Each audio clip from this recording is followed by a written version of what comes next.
In a recent Financial Times article published this week, Rashir Sharma, chair of the Rockefeller International organization, named Canada as the worst performing nation by GDP of any developed country in the top 50, alongside Chile, Germany, South Africa, and Thailand. Quoting the author, their words, not mine, "Take Canada first, widely admired for how it weathered the global financial crisis of 2008, it missed the boat when the world moved on to big tech." The article goes on to say that Canada's, quote, "Canada's per capita GDP has been shrinking at the worst rate for any developed economy in the top 50, with private sector action confined largely to the property market, which does little for productivity and prosperity."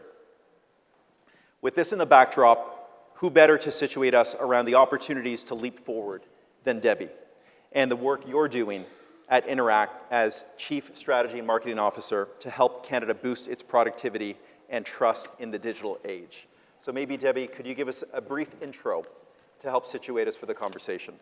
Sure, thanks. I'm not sure I'm the best person to talk about this, but I certainly have an opinion on it that I'm usually more than happy to share. So, hi everybody. So I work for a Canadian institution that hopefully each of you use every day. In fact, most Canadians don't realize Interac is uniquely Canadian. We will be celebrating our 40th year in business this year. And for the longest time, Interac and the Canadian financial services ecosystem was actually looked upon as a bit of a poster child for technology advancement around the world, whether that be the fact that we were able to sustain and grow our domestic network as opposed to handing that over to foreign solutions, or whether it be our kind of the way we embrace digital technology, our approach to things like contactless technology. In fact, I joined Interac 10 years ago this year, to think about how Canada should respond to things like Apple Pay. And we were the first domestic debit network in the world to actually launch Apple Pay. So we were targeted by, one of the world's most renowned tech companies to come in and really look at how to leverage our communities and our capabilities. And unfortunately, that leadership role has taken a little bit of a hit over the last, certainly the last 5 years. You mentioned some stats, and the notion around challenges with our productivity has certainly been in the press this year. So last year, the C.D. Howe Institute published a report that shows, as you kind of referenced here, our relative prosperity has been in decline over the last 30 years. So in 1993, according to the Institute's data, our real GDP was 106% of the OECD average, and we expect that to drop to less than 90% this year. So, this is a serious problem, and as the report describes, if we're not kind of focused on doing something about this, it's going to lead to an inevitable and self-perpetuating drop in productivity. So why should we all care? I don't need to educate this audience as to why we care. Many of you have spent your careers thinking about how investment is going to help advance productivity and ultimately our country's prosperity. But it is certainly a challenge that we all need to rally around. So many places to go with that. So when we first started talking about you participating, I didn't equate the work that you do at Interac with the productivity challenge. I thought about that as more investment in machinery, investment in technology to increase per capita output. And I don't want to jump too far ahead. Okay. But maybe if you could elaborate on the productivity challenge from your vantage point and where that intersects with the work that you do at Interac. Sure. I think, in my world of payments and financial services, we have collectively embraced digitization as consumers, right? One of the earlier panelists, I think Phil was just talking about mobile, maybe 10 years ago being the trend. And now it's such a part of our day-to-day lives. So, I'm sure all of you use things like digital banking and you transact using your phone as opposed to a stupid piece of plastic that we all kind of relied on mag stripes until chips came along and now we're using the phone. I'd say the one area that as a community we haven't really tackled is how that digitization can play a role in the small to medium business enterprise world. And, as Canadians, we know that's the backbone of our economy. So why is this important to us at Interac? Well, first and foremost, we have a very privileged role in enabling Canadians to digitally transact. And without this being a plug for Interac, we are consistently considered, if not the number one, in the top 10 recognizable brands and the most trusted financial services brand in Canada. So we don't take that lightly. And that kind of focus means that we have to think about how Canadians use our products, how our products can actually address their relative needs, what we're not doing and what we should be doing. And when you think about that as not just a kind of personal, but a corporate citizen, one of the big areas for us at the moment is what can we do better to help enable small, medium-sized businesses really embrace the digital economy? Because that's what's going to help Canada's economy, and which will lead to productivity, which will lead to all the amazing innovators and entrepreneurs being able to help solve the challenges that we're faced with. So we think we've got a role to play in how we convene, support, help rally the ecosystem. Amazing. And I should call out your amazing support for the precursor to this conference. It was called the Canadian Dream Summit. And when we reached out to Interac, they said, how can we support? When we tried to follow up with the transactional elements of, we'd like to put your brand here or there, the response was, we just want to support the entrepreneurship community. And so use our brand as in whatever way you'd like to. And it was extraordinary. And that we wouldn't be here without that support then. And so that was in 2019. So perhaps maybe we could give a round of applause to Interac and their leadership. Thank you. Thank you. And we also heard from Lisa, and I know that you've supported other homegrown tech conferences in a very big way, and that has helped us build community across the country. So thank you. The recent federal budget. We're not going to talk about capital gains. We have other conversations and discussions that will comment on that. But it included several updates focused on financial services and fintech. Open banking has been discussed for many, many years. I feel like it was a missed opportunity and the world moved faster than we did. But here we are. What stood out to you in terms of where we can now go? Yeah, indeed. Listen, we at Interac, myself, my team, we have been actively involved in the various iterations of open banking, consumer-directed finance, consumer-directed banking. I think that's what it's called in the budget. And we've been involved at the table in all of the task force conversations. And that might sound odd for a company. Interac is owned by the Canadian financial institutions. So we're owned by the big FIs, but also all of the cooperative institutions, the credit unions across the country.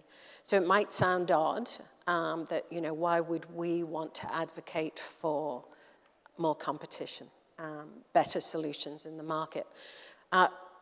From our perspective, the whole kind of movement towards open banking, it's actually not about open banking.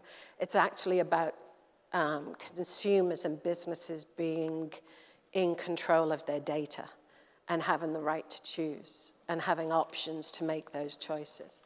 And so, as the world has has embraced a number of different elements of,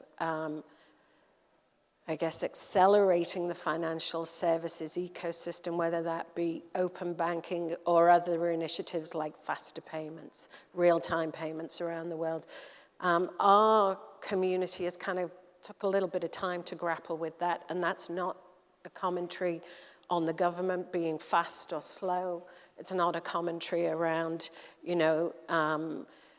there being a small number of banks. It's actually a commentary around what is right for us in Canada, because there's too much at stake for us to get this wrong, right? This is about ensuring that consumers not only have control, but they have the tools at their disposal that they can make appropriate decisions. And so core tenets of consumer-directed banking is that ability to control. It's also based on having the right frameworks in place so that the data is not compromised as it's being shared, because when you think about it, right, none of us want to be providing access to our bank accounts or our financial information and not have trust in the fact that the players that we work with and we rely on are taking that trust very, very seriously. So the kind of flow of data is very important.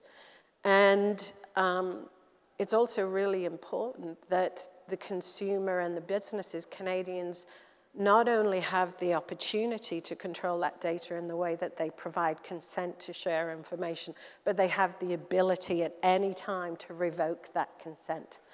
And so if any of us really thought about how many companies have access to our data at the moment, any given time, we'd all be a bit overwhelmed, to be honest with you. I just had a very interesting experience on a personal note of having my bank account compromised, which is, the irony is not lost on me. That at the time I was running our digital verification practice that I'm sure we'll touch on, as my account was compromised. And, I've spent my life and career in this industry, so I know a little bit about the processes that we each go through and the kind of craziness of navigating how I am supposed to ensure I've got agency and control over that data is ridiculous. So it's not an easy thing to say, yes, we want to provide consumers with the ability to control their data, but consumers also need to have a perspective on what that agency means. And they need to have the tools to make the decisions that are right for them in a way that they're not compromising the integrity or the liability structure of their data. So we're all grappling with that. Back to your question, what does it mean? Well, I'm hopeful, actually, that this is an opportunity for us to leapfrog. Because as we're late to the party, as it relates to open banking, it gives us a bit of an opportunity to think about what's happened in other markets and what we can learn from other markets. The user experience is certainly one that other markets didn't get right initially, but that's okay, we can learn from that. But the challenge of fraud is also very applicable here, right? So we have an opportunity as an ecosystem to learn from those other markets and perhaps put a perspective on how we ensure that the ecosystem, and I'm not just talking about the financial institutions, I'm talking about fraud right across the ecosystem, that we can come together and collaborate so that there is an opportunity here that maybe not in a year or so, but maybe in a few years, we'll be on stage talking about, how Canada's leading the way as it relates to some of those practices. When I think about fraud and your commentary, cybercrime is getting very, very convincing. It is. And to the point that I received an e-transfer from Air Canada, or so it seemed, and so I'm like, this is totally a scam, right? Like Air Canada's not going to e-transfer me money. Well, it turned out that it was, in fact, Air Canada. They were trying to expedite an issue that we had where our 4.5-year-old daughter was not treated very well on a very long plane ride back from a family vacation. And fraudsters do a better job at making it look real sometimes, which is very concerning. And then when you think about things like, I think of it as cyber terrorism in a lot of ways, because a lot of this comes from outside of the country. And I find it concerning. As many of you, family members that are getting older, and I'm a little bit more on the cutting edge of technology than they are, and so I'm constantly sending them screenshots where I'm like, do not click emails like this from like BMO, right, payment-com or whatever. And it just feels like, probably a lot of this fraud is just causing discretionary savings or even very needed savings to evaporate out of this country. And then it almost feels as though we as individuals don't have the means, the resources to protect ourselves. It's really getting to that point, especially, it's been reported in some cases that it's state-sponsored. And so it feels to me like it's the digital version of a bomb going off when these things happen, if you think about the impact that they have on an individual's finances. So maybe on the fraud element, from your perspective, any commentary there around how we can reduce the instances of fraud, mortgage fraud, things of that nature? Yeah, again, I mean, I'm sure the topic of AI is going to came up yesterday, going to came up this morning, will this afternoon, right? And there's a double-edged sword here. Any technology, as it advances, there are bad actors and fraudsters out there using the same kind of technology for nefarious goals. And so we've got to be ridiculously vigilant. That's our new norm. And as I say, if the executive leading some of these initiatives at Interac is hacked, then not that I'm the smartest person in the room at all, but I know a little bit about the industry, and yes, I was susceptible to that too. So we have to be very vigilant. And as I say, this is where the community has to come together, because, fraud capabilities will be a differentiator, but only when it's at a country level, because fraud, like water, seeks the lowest path of resistance. And we cannot let Canada be that target. So there are lots of efforts around the ecosystem, certainly at my organization, collaborations across the financial institutions and with other players in the ecosystem to be able to really think about how we can leverage the amazing technology like AI, both from a machine learning perspective, but also generative AI, to ensure that when those things actually happen, that we know that it's real and we're confident and we can trust the player that we're interacting with. So I think that kind of ability to verify, the ability to understand, not only do you have agency over your data, but you have the tools at your disposal to leverage, are really key components here in not just trust, but confidence in the system. Because without that confidence, certainly in the financial system, it's all about confidence. That's what financial services is based on. So it is a massive topic for us in Canada at the moment. We are taking the lead from players around the world that are grappling with this also, and we're looking at what is necessary for us to work across the ecosystem with our partners in financial crime regimes to ensure that we can put the right measures in place. Amazing. I want to talk about trust, but I called it Air Canada. We had an extraordinary family trip by Air Canada. They were a sponsor of the Canadian Dream Summit as well, so I should say I love Air Canada. So do I, and we love that they use e-transfer, and please use e-transfer. But we all have to be vigilant. Yeah, absolutely. So considering the critical role of trust in technology adoption, how can companies build and maintain trust, especially in security-sensitive sectors like fintech? Maybe you could drill down a little bit further there. Yeah, I mean, Listen, I think like trust is key to all of us, right? It's a key element of society. It's a key component to the success of any business. It's key, you know, if any businesses really kind of differentiate themselves with trust, they're a step ahead. And it is core to the confidence and the comfort when we use new technology. So it's a bedrock from my perspective. It's certainly a bedrock of my industry, but it's also a bedrock of how we leverage that kind of perspective on innovation and balancing the risk that we need to take with how do we deliver trust.